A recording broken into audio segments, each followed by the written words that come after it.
नमस्कार सर्वांना, स्वागत आहे तुमचं प्रियंका रेसिपी मराठीमध्ये। आज आपण बघणार आहोत काळा मसाला।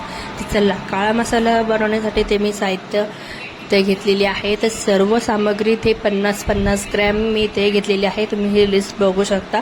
यामध्ये सर्व साहित्य मी इथे 50 ग्रॅम आणि काही 10 ग्रॅम असे साहित्य इथे घेतलेले आहे। तर मी इथे अर्धा किलो इथे धने घेतलेली आहे आणि 50 ग्रॅम तेजपान घेतलेला आहे, 50 ग्रॅम हळकुंड घेतलेली आहे, 50 ग्रॅम खसखस घेतलेली आहे आणि 50 ग्रॅम आपलं जावित्रीपत्र आणि सुंठ 50 ग्रॅम आणि जायफळ येथे 2 घेतलेली आहे आणि मोठी विलायची 50 ग्रॅम घेतलेली आहे आणि जिरं 50 ग्रॅम घेतलेली आहे, दगडफूल इथे 50 ग्रॅम घेतलेले आहे आणि लवंगा देखील 50 ग्रॅम घेतलेले आहे आणि बडीशोप हे देखील 50 ग्रॅम घेतलेली आहे।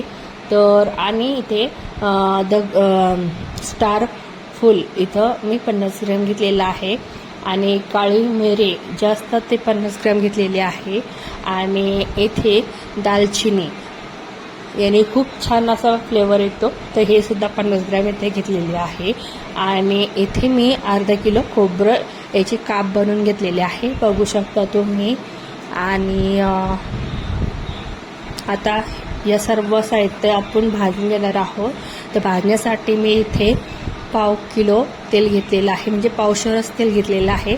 तर एका मोठ्या पातेल्यामध्ये हा मसाला आपण आता भाजून घेणार आहोत। थोडंच तेलामध्ये आपल्याला हा मसाला भाजायचा आहे। तर मी फक्त तेल एवढं घेतलेलं आहे, पण तेल आपल्याला काही एवढं लागणार नाही। तर कमी तेलामध्येच हा मसाला छान असा भाजून घ्यायचा आहे। तर धने आपल्याला छान असे भाजून घ्यायचे आहे। 10 मिनिटं किंवा 7 ते 8 मिनिटं हे धने मीडियम फ्लेमवर छान पद्धतीने भाजून घेऊ शकता तुम्ही।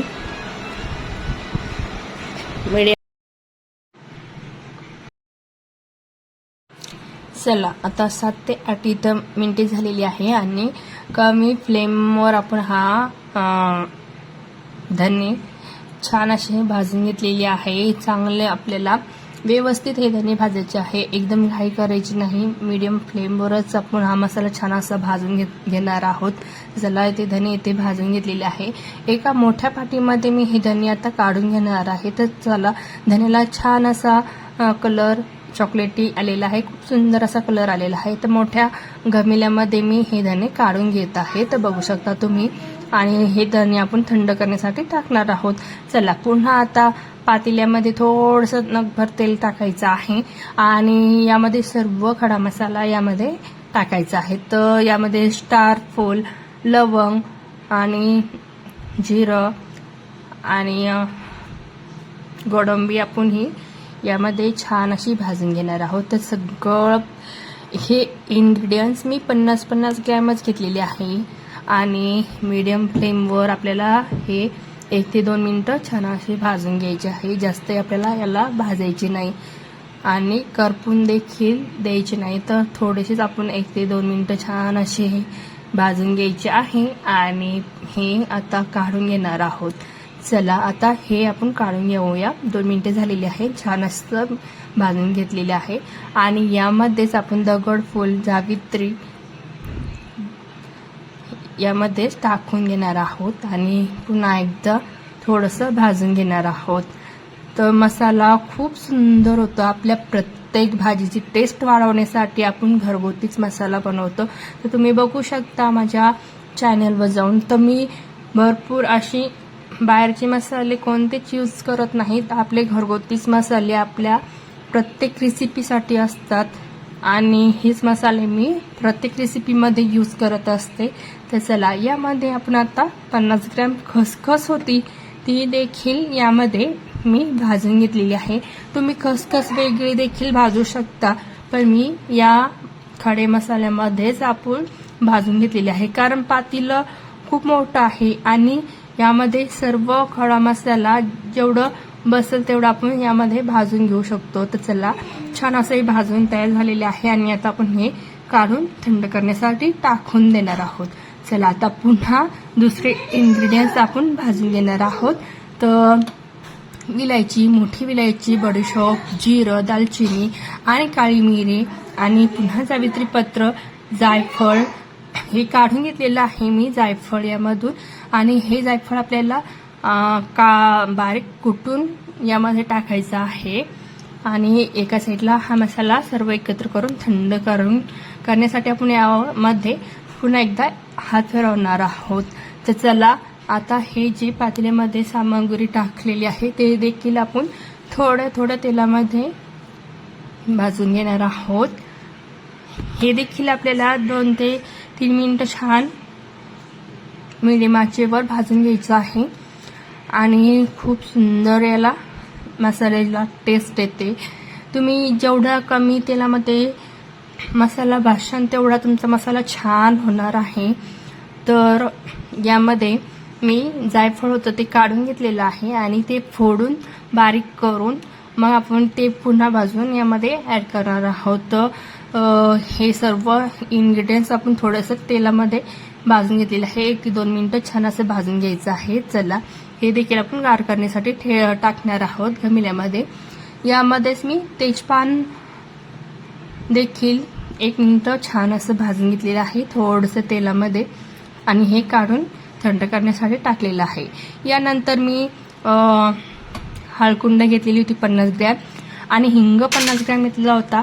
आणि जायफळ, सुंठ हे छान असं बारीक कुटून थोडंसं तेलामध्ये आपण छान असं फ्राय करून घेणार आहोत. थोडंसं तेल याला जास्त टाका कारण थोडंसं हे याला तळण्यासाठी तेल जास्त लागतं थोडंसं मीडियम. आणि चला या तेलामध्ये आपण छान असं हे देखील 1 ते 2 मिनिटं छान असं भाजून घेणार आहोत. तर इथे बघू शकता तुम्ही मी कांदा इथे 5 किलोची करप इथे वाळून तयार करून घेतलेली आहे. तुम्ही विकत करप आणून सुद्धा यामध्ये टाकू शकता. तर तुम्ही बघू शकता तर ही 5 किलोची करप आहे. ही कापून मी उन्हामध्ये छान अशी वाळून घेतलेली आहे. आणि ही वजनी प्रमाणात म्हणशाल तर ही कांद्याची करप ही 1 किलो भरलेली आहे. तर छान असा आपल्याला हा कांदा देखील 1 ते 2 मिनिटं भाजून घ्यायचे आहे. आणि यानंतर यामध्ये आपण आता खोबरं देखील छान असं भाजून घेणार आहोत. तर छान असं ब्राऊन होईपर्यंत आपल्याला खोबरं भाजून घ्यायचं आहे. आणि कांदा भाजून आपल्याला वेगळा ठेवायचा आहे आणि खोबरं देखील भाजून आपल्याला हे वेगळं करायचं आहे. चला सर्व खडे मसाले इथे मी भाजून इथे तयार करून घेतलेले आहे. आणि हे खडे मसाले आपल्याला सर्व आता एकत्र करायचे आहे. आणि चला तुम्ही बघू शकता इथे खोबरं देखील छान असं भाजून घेतलेलं आहे आणि कांदा देखील खूप छान असं ब्राऊन कलर येईपर्यंत छान असं आपण क्रिस्पी 2 ते 3 मिनिटं भाजून घेतलेला आहे. तर तुम्हाला मसाला दळण्यासाठी द्यायचा असेल तर आपल्याला कांदा आणि खोबरं एकत्र द्यायचं नाही, ते वेगवेगळंच द्यायचं आहे. तर चला आता यामध्ये मिरची मी मसाला बनवण्यासाठी यामध्ये मिरची ऍड करणार आहे. तर 1 किलो मिरची घेतलेली आहे मी. तर मी अर्धा किलो ही लवंगी मिरची घेतलेली आहे आणि थोडीशी पावशर बेडकी मिरची घेतलेली आहे आणि पावशर नंदुरबार मिरची घेतलेली आहे. तर ही 1 किलोच्या प्रमाणामध्ये मिरची आहे आणि ही मिरची आपण या मसाल्यामध्ये ऍड करणार आहोत. तर आपण मिरचीचा मी व्हिडिओ काय घेतलेला नाही कारण मिरचीचा ठसका होतो त्यामुळे व्हिडिओ शूट झालेला नाही आहे. तर आपल्याला थोड्या तेलामध्ये आपण ही सर्व मिरची भाजून घेतलेली आहे. तर चला हा मसाला दळण्यासाठी देणार आहोत. तर कांदा वेगळाच ठेवायचा आणि खोबरं देखील वेगळंच द्यायचं. तर ही चक्कीमधून आपण कांडप यंत्रामध्ये आपण हा मसाला इथे तयार करून आणलेला आहे. तर बघू शकता तुम्ही हा मसाला आपला 5 किलोच्या प्रमाणामध्ये हा मसाला इथे झालेला आहे. तर 1 किलोच्या प्रमाणामध्ये आपण कांदा घेतलेला आहे. 1 किलोच्या प्रमाणामध्ये आपण सगळी मिक्स 3 प्रकारच्या मिरची ऍड करून घेतलेल्या आहे आणि सर्व खडे मसाले यामध्ये ऍड झालेले आहे. खोबरं झालेलं आहे याच्यामध्ये. तर अशा पद्धतीने वजनी प्रमाणामध्ये आपल्याला हा 5 किलोच्या प्रमाणामध्ये हा मसाला इथे तयार झालेला आहे. बघू शकता खूप सुंदर कलर आलेला आहे आणि बघू शकता भुरभुरीत आपला हा छान सुंदर असा काळा मसाला इथे तयार झालेला आहे. प्रत्येक भाजीची टेस्ट वाढवणारा आपला घरगुती काळा मसाला. रेसिपी आवडल्यास नक्की लाईक शेअर सबस्क्राईब जरूर